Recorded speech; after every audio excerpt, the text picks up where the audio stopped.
नमस्कार दोस्तों, आपका स्वागत है मेरा इस चैनल में जिसका नाम है मनी लेंस। मनी लेंस में हम बातें करते हैं शेयर मार्केट से जुड़ी हुई खबरों के बारे में। तो चलिए शुरू करते हैं।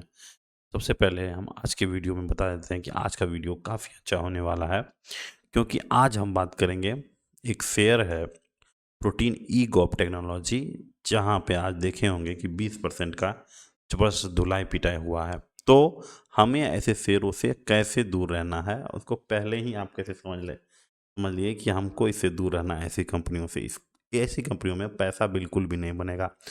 तो ये चीज़ आज हम अपने वीडियो में बताएंगे। दूसरा बात ये है कि आज के इस वीडियो में ये भी बताएंगे कि वोडाफोन आइडिया में जो लगातार गिरावट आ रही है, इसके पीछे कारण क्या है। तो आपको वोडाफोन आइडिया जैसे स्टॉक से कैसे दूर रहना है और क्यों दूर रहना है, ये सब बातें आज की इस वीडियो में बताएंगे। तो वीडियो काफ़ी इंटरेस्टिंग होने वाला है, तो वीडियो को लास्ट तक जरूर देखें। तो सबसे पहले हम देखते हैं कि हमारा निफ्टी फिफ्टी क्या कहता है। निफ्टी फिफ्टी में 2-3 दिन पहले जो एक बड़ा मूव आया था, उसके बाद जो है थोड़ा थोड़ा करके गिरावट आ रहा है, और ये लगता है कि यहाँ पे आके 24,690 के पास आके फिर से यहाँ से एक नया हाई की तरफ बनेगा। यानी मार्केट अभी है लोअर डिप। जैसे ही डिप आता है तो आप पैसा उसमें लगाएं, आपको पैसा बनेगा। सबसे बड़ा आज खबर आया है था कि मूडी ने पूरे बाजार का मूड खराब कर दिया, और इसने यूएस की जो क्रेडिट रेटिंग है उसको गिरा दिया है। यानी डेट का जो क्रेडिट रेटिंग था ट्रिपल ए था, उससे गिरा के AA1 कर दिया। यानी सबसे हाईएस्ट होता है क्रेडिट का ए ट्रिपल ए, उसको गिरा के AA1 कर दिया। तो देखिए, सब कंपनियों का क्रेडिट रेटिंग का अलग अलग क्रेडिट देने का सिस्टम होता है। किसी का AA1, किसी का AA+ हो जाता है। तो इस तरह से अलग अलग क्रेडिट रेटिंग का अलग अलग अपना क्रेडिट देने का तरीका होता है। तो ये जो है उसको कर दिया है AAA से AA1 कर दिया है। यहाँ पे देखिए, तो डिग्रेड कर दिया है। तो किसी भी कंपनी या स्टॉक में आप देखे होंगे कि क्रेडिट रेटिंग के द्वारा इंडिया में भी बहुत सारे क्रेडिट रेटिंग एजेंसियां हैं, वो लगातार स्टॉक के बारे में वो बताते रहते हैं कि अब इनको डाउनग्रेड कर दिए हैं, इसको अपग्रेड कर दिए हैं। तो डाउनग्रेड करने का मतलब ये होता है कि उसको बैंक पे कम इंटरेस्ट पे लोन नहीं मिलेगा, और अगर किसी को अपग्रेड कर दिया है यानी कम इंटरेस्ट पे उसको लोन मिल जाएगा, क्योंकि कंपनी की हेल्थ को बताता है कि ये अच्छा हो रहा है। तो उसको तो, तो बैंक भी चाहेगा कि भाई जो उगते हुए सूरज हैं उसको हम प्रणाम करें। तो क्रेडिट रेटिंग अच्छा करने का मतलब उस कंपनी को बैंक से आसानी से लोन मिल जाएगा, और आसान किस्तों पे मिल जाएगा, आसान इंटरेस्ट पे मिल जाएगा। तो अब जो है यूएस का भी यहाँ पर समझने वाली बात है कि यूएस का क्रेडिट रेटिंग डाउन किया, यानी यूएस को अब डेट लेने में ज़्यादा खर्चा करना पड़ेगा। यानी इंटरेस्ट रेट इस बार का इंटरेस्ट रेट हाई होगा। तो इंटरेस्ट रेट हाई होगा तो उसको कम करने के लिए इस बार की जो फेड की जो मीटिंग होने वाली है, उसमें अब एक चांस हो गया है कि अब निश्चित रूप से एक रेट कट होगा। तो इसका मतलब कि हमारा जो स्टील सेक्टर है और जो कंज्यूमर सेक्टर है वो चलना शुरू हो जाएगा। तो अब देखने वाली बात है कि ये कब होती है। अब आते हैं अपने वीडियो के सबसे इंटरेस्टिंग पार्ट पे, जो हमारा प्रोटीन ईगोप जो है लगातार कैसे आज 20% गिरा है। देखिए, 20% गिरने का सबसे बड़ा कारण है कि गवर्नमेंट ने जो पैन 2.0 का प्रोग्राम लाया है, जो 1400 करोड़ का ये एक प्रोजेक्ट है, इससे प्रोटीन ई गॉव को निकाल दिया है। यानी उसको ये टेंडर नहीं मिलेगा। इसके कारण जो है इसके स्टॉक्स में 20% का ठुकाए हुए है। तो यहाँ पे सबसे वाली समझने वाली बात है जो कि आप इसको कैसे पहचानेंगे कि ऐसी कंपनियों से दूर हैं। तो आप ऐसी कंपनियों को चूज करें जहाँ पे देखिए रेवेन्यू आता है। यहाँ पे 50% से ज़्यादा रेवेन्यू गवर्नमेंट सेक्टर से आती हैं। तो एक्चुअली में गवर्नमेंट का अगर पॉलिसी चेंज हो जाएगा तो इसके रेवेन्यू पे बहुत बुरा असर पड़ता है। तो हमेशा ऐसी कंपनियों को चूज करें जहाँ पे रेवेन्यू आता है डिफरेंट डिफरेंट सोर्सेज से, किसी एक सोर्सेज से कंसंट्रेट होके नहीं आता। यहाँ पे अलग अलग सोर्स से अगर आता तो यदि आज प्रोटीन गवर्नमेंट का 1 से 2% गिरता, लेकिन हैवी कंसंट्रेशन है गवर्नमेंट का, तो गवर्नमेंट का पॉलिसी तो जानते हैं कभी भी चेंज हो सकता है। इसी के कारण आज प्रोटीन ई गवर्नमेंट टेक्नोलॉजी जो है इसका शेयर गिरा है 20%।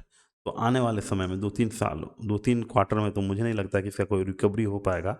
जिस तरह से गवर्नमेंट ने बोल दिया है कि हमारा जो प्रोटीन हमारा जो 10-2.0 प्रोजेक्ट है उससे आप निकल जाइए, उससे आपको रुपया नहीं मिलेगा। यहाँ पे देखिए, share of Protean eGov fell 20% circuit on Monday after it inform exchange over the weekend that it has not been consider, कोई कंसिडर नहीं किया गया है next round of RFP selection process for PAN 2.0।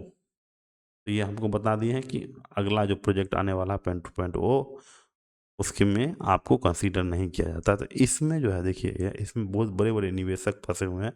Ramesh Damani जो 0.5% स्टेक खरीदे थे इसी मार्च quarter. Ajay Agarwal देखिए 1.21%। तो आपको लोग लगता खबर आया होगा कि ये सब बड़े बड़े निवेशक इसमें घुसे हैं, तो वहाँ से आप देखे होंगे कि शेयर भागा होगा। लेकिन तो जब यदि आप ये देखते कि कंसंट्रेटेड है पोर्टफोलियो, कंसंट्रेटेड है, इनका जो रेवेन्यू 2 ही 3 गवर्नमेंट से आ रहा है या फिर 2 ही 3 क्लाइंट से आ रहा है, तो ऐसे चीज़ों से, ऐसे स्टॉक से आपको दूर रहना। दूसरी बात यह है कि इसका पी भी आप देखे होंगे कि हाई होगा। वो देखिए पी 80-90 से 80-90 पहुँच गया। 80-90 पर अगर यदि आप ग्रोथ नहीं कीजिएगा तो मार्केट आपको ठोक देगा। यही हुआ 80-90 का पी होने के बाद लगातार इसको मार्केट ठोकते हुए 40, अब देखिए इससे भी नीचा ये 30 पे आके 30 तक आने की संभावना है।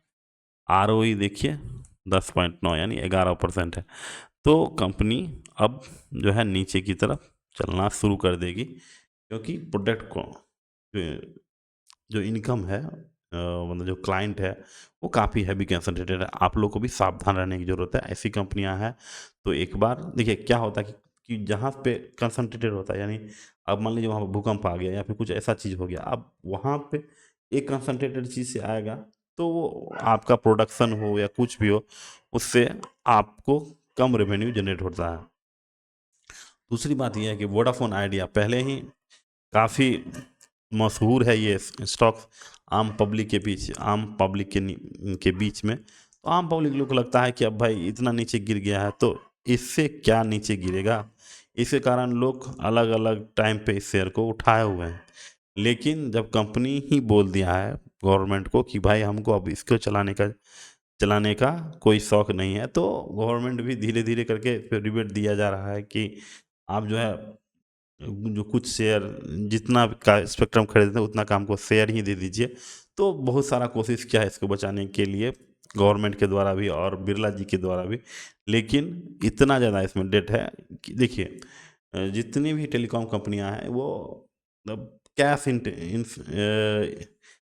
मतलब कैश ज़्यादा लेता है, इंसेंटिव क्या, cash cash intensive cash intensive है कि ज़्यादा से ज़्यादा रुपया लगेगा प्रॉफिट लाने में। तो ये जो है ये कंपनी सस्टेनेबल नहीं है। तो कैश को लाने के लिए हमेशा डेट लिया जाता है, और उस हिसाब जिस तरह से कट थ्रोट कंपटीशन है, जिस तरह जियो ने आके इसके पूरे बिजनेस को तबाह कर दिया है, पूरा बिजनेस मॉडल ही तबाह हो चुका है, तो अब इसका बच पाना बड़ा मुश्किल है। और यह खबर आई है कि वोडाफोन आइडिया को सुप्रीम कोर्ट ने, वोडाफोन आइडिया और एयरटेल सबको सुप्रीम कोर्ट ने बोला है कि आप जो मांग रहे हैं कि हमको छूट दिया जाए जो स्पेक्ट्रम खरीदे थे उसमें से उसका कुछ भाग जो है हमको छूट दिया जाए, तो ये जो है पॉसिबल नहीं है। तो गवर्नमेंट बोल दिया है कि भाई सी ने बोल दिया है यहाँ पे देखिए, Vodafone Idea sink nearly 9% after Supreme Court reject AGR relief plan. वो रिलीफ प्लान के लिए सुप्रीम कोर्ट में अपील किया था, सुप्रीम कोर्ट ने उसे रिजेक्ट कर दिया है। तो अब जो है इनको रुपया चुकाना ही होगा, जो स्पेक्ट्रम की जो स्पेक्ट्रम में निवेश करने के लिए जो लगाए थे वो पैसा लौटाना ही होगा। तो अब ये कहाँ से लौटाएंगे नहीं लौटाएंगे ये तो बाद की बात है, लेकिन एक्चुअली में पहले ही इसके जो चेयरमैन हैं बोल दिए हैं कि 2026 तक हम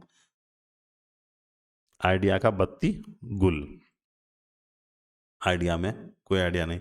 अब 6 से देखिए धीरे धीरे होते हुए ये एक की तरफ सफ़र शुरू करेंगे और मार्केट से ये धीरे धीरे गायब हो जाएंगे। तो ये तो थी आज की खबर। और यदि मेरा ये वीडियो अच्छा लगा तो चैनल को लाइक शेयर और सब्सक्राइब कीजिए। तब तक के लिए नमस्कार।